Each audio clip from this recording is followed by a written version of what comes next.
ओम श्री परमात्मने नमः। अथ सांख्ययोगः द्वितीयोऽध्यायः। संजय उवाच तं तथा कृपयाविष्टम् अश्रुपूर्णाकुलेक्षणं विषीदन्तमिदं वाक्यम् उवाच मधुसूदन। श्रीभगवानुवाच कूटस्थ्वाकश्मलमिदं विषमे समुपस्थितम् अनार्यजुष्टमस्वर्ग्यम् अकीर्तिकरम् अर्जुन। क्लैब्यं मास्मगमः पार्थ नैतत्त्वय्युपपद्यते क्षुद्रं हृदय दौर्बल्यं त्यक्त्वोत्तिष्ठ परन्तप। अर्जुन उवाच कथं भीष्ममहं संख्ये द्रोणं च मधुसूदन इषुभिः प्रतियोत्स्यामि पूजार्हावरिसूदन। गुरून् अहत्वा हि महानुभावान् श्रेयो भोक्तुं भैक्ष्यम् अपीह लोके हत्वार्थकामांस्तु गुरूनिहैव भुञ्जीय भोगान् रुधिरप्रदिग्धान्। न चैतद्विद्मः कतरन्नो गरीयो यद्वा जयेम यदि वा नो जयेयुः यान् एव हत्वा न जिजीविषामस्तेव स्थिताः प्रमुखे धार्तराष्ट्राः। कार्पण्यदोषोपहतः स्वभावः पृच्छामि त्वां धर्मसम्मूढचेताः यच्छ्रेयस्यान्निश्चितं ब्रूहि तन्मे शिष्यस्तेऽहं साधितां त्वां प्रपन्नम्। न हि प्रपश्यामि ममापनुद्याद् यच्छोकमुच्छोषणम् इन्द्रियाणाम् अवाप्य भूमाम् असपत्नं वृद्धं राज्यं सुराणाम् अपि चाधिपत्यम्।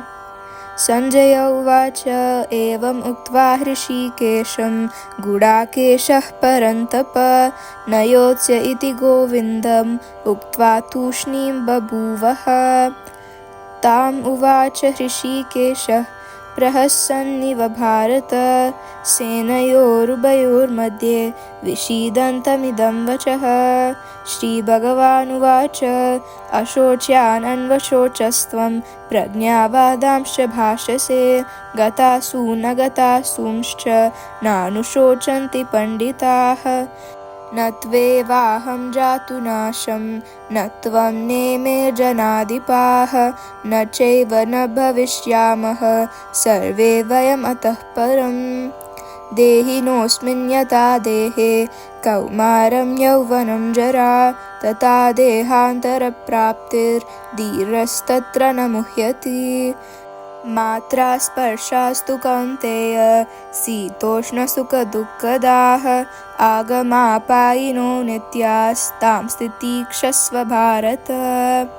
यं हि न व्यतयन्त्येते पुरुषं पुरुषर्षभ समदुःखसुखं धीरं सोऽमृतत्वाय कल्पते। नासतो विद्यते भावो नाभावो विद्यते सतः उभयोरपि दृष्टोऽन्तः त्वनयोस्तत्त्वदर्शिभिः।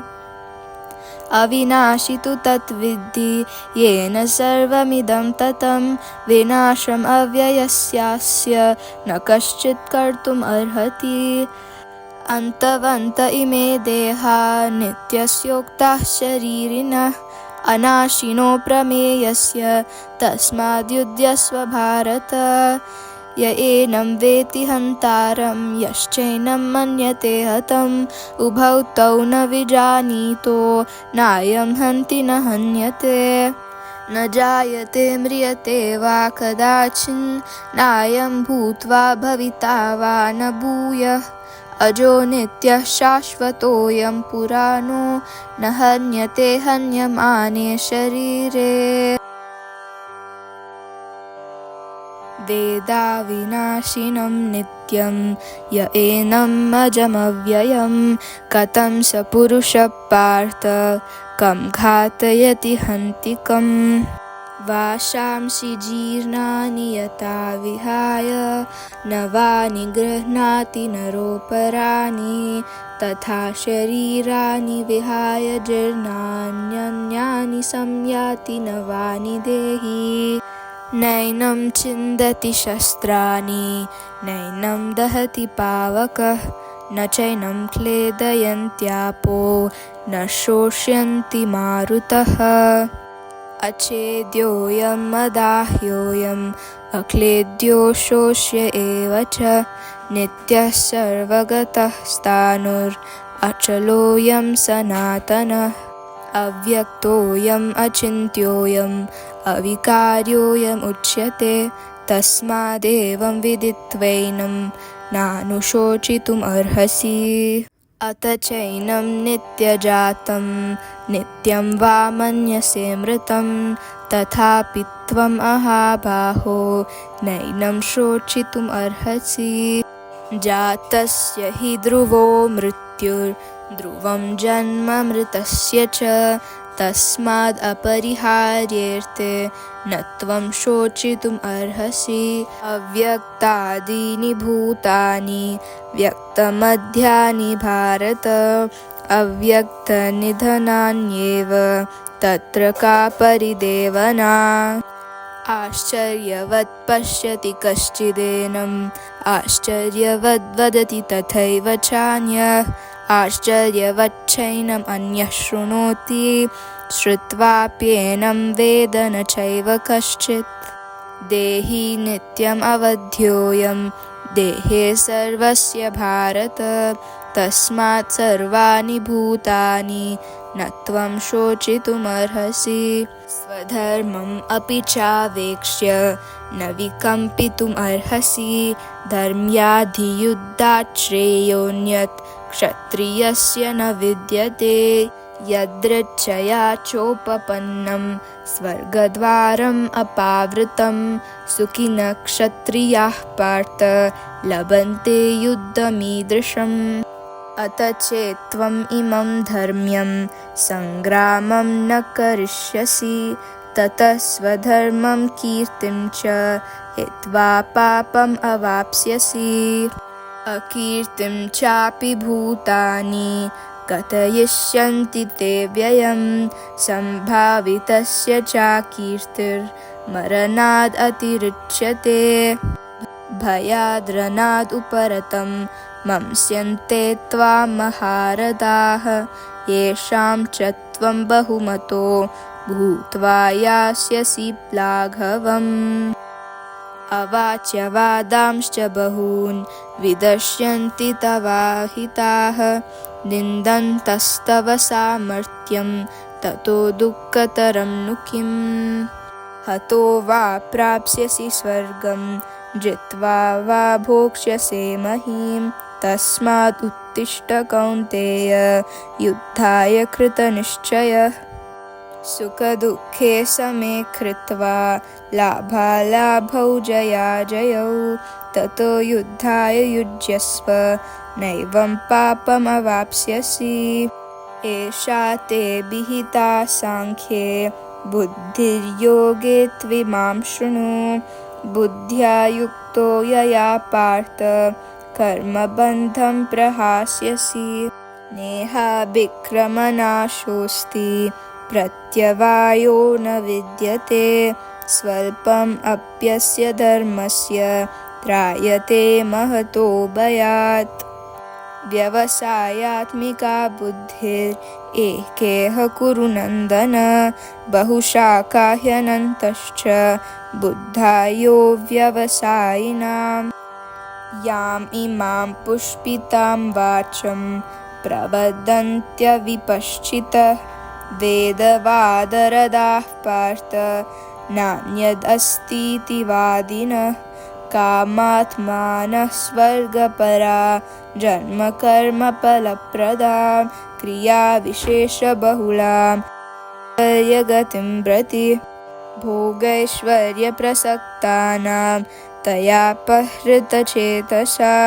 व्यवसायात्मिका बुद्धिः समाधौ न विधीयते त्रैगुण्यविषया वेदा निस्त्रैगुण्यो भवार्जुन निर्द्वन्द्वो नित्यसत्त्वस्थो निर्योगक्षेम आत्मवान् यावान् अर्थ उदपाने सर्वतः सम्प्लुतोदके तावान् सर्वेषु वेदेषु ब्राह्मणस्य विजानतः।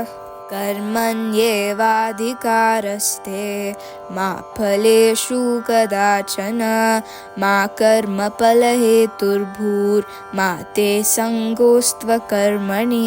योगस्थः कुरु कर्माणि सङ्गं त्यक्त्वा धनञ्जय सिद्ध्यसिद्ध्योः समो भूत्वा समत्वं योग उच्यते।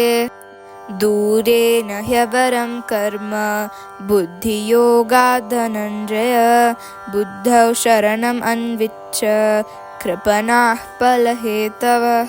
बुद्धियुक्तो जहातीह उभे सुकृतदुष्कृते तस्माद् योगाय युज्यस्व योगकर्मसु कौशलम्।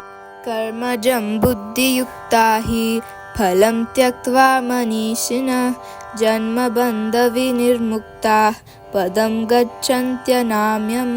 यदा ते मोहकलिलं बुद्धिर्व्यतितरिष्यति तदा गन्तासि निर्वेदं श्रोतव्यस्य श्रुतस्य च। श्रुतिविप्रातिपन्ना ते यदा स्थास्यति निश्चला समाधाव अचला बुद्धिस्तदा योगम् अवाप्स्यसि। अर्जुन उवाच स्थितप्रज्ञस्य का भाषा समाधिस्तस्य केशव स्थितधीः किं प्रभाषेत किमासीत वृजेत किम्। श्रीभगवानुवाच प्रजहाति यदा कामान् सर्वान् पार्थमनोगतान् आत्मन्येवात्मना तुष्टः स्थितप्रज्ञस्तदोच्यते। दुःखेष्वनुद्विग्नमनाः सुखेषु विगतस्पृहः वीतरागभयक्रोधः स्थितधीर्मुनिरुच्यते। यः सर्वत्रानभिस्नेहः तत्तत्प्राप्य शुभाशुभं नाभिनन्दति न द्वेष्टि तस्य प्रज्ञा प्रतिष्ठिता। यदा संहरते चायं कुर्मोऽङ्गानीव सर्वशः इन्द्रियाणीन्द्रियार्थेभ्यः तस्य प्रज्ञा प्रतिष्ठिता। विषया विनिवर्तन्ते निराहारस्य देहिनः रसवर्जं रसोऽप्यस्य परं दृष्ट्वा निवर्तते। यततो ह्यपि कौन्तेय पुरुषस्य विपश्चितः इन्द्रियाणि प्रमाथीनि हरन्ति प्रसभं मनः। तानि सर्वाणि संयम्य युक्ता आसीत् मत्परः वाशे हि यस्येन्द्रियाणि तस्य प्रज्ञा प्रतिष्ठिता। ध्यायतो विषयान् पुंसः सङ्गस्तेषुपजायते सङ्गात् सञ्जायते कामः कामात् क्रोधोऽभिजायते क्रोधात् भवति सम्मोहः समोहात् स्मृतिविभ्रमः स्मृतिभ्रंशात् बुद्धिनाशो बुद्धिनाशात् प्रणश्यति। रागद्वेषविमुक्तैस्तु विषयानिन्द्रियैश्चरन् आत्मविषयैर्विधेयात्मा प्रसादम् अधिगच्छति। प्रसादे सर्वदुःखानां हानिरस्योपजायते प्रसन्नचेतसो ह्याशु बुद्धिः पर्यवतिष्ठते। नास्ति बुद्धिरयुक्तस्य न चायुक्तस्य भावना न चाभावयतः शान्तिरशान्तस्य कुतः सुखम्। इन्द्रियाणां हि चरतां यान्मनोनुविधीयते तदस्य हरति प्रज्ञां वायुर्नावमिवाम्भसि। तस्माद्यस्य महाबाहो निगृहीतानि सर्वशः इन्द्रियाणीन्द्रियार्थेभ्यः तस्य प्रज्ञा प्रतिष्ठिता।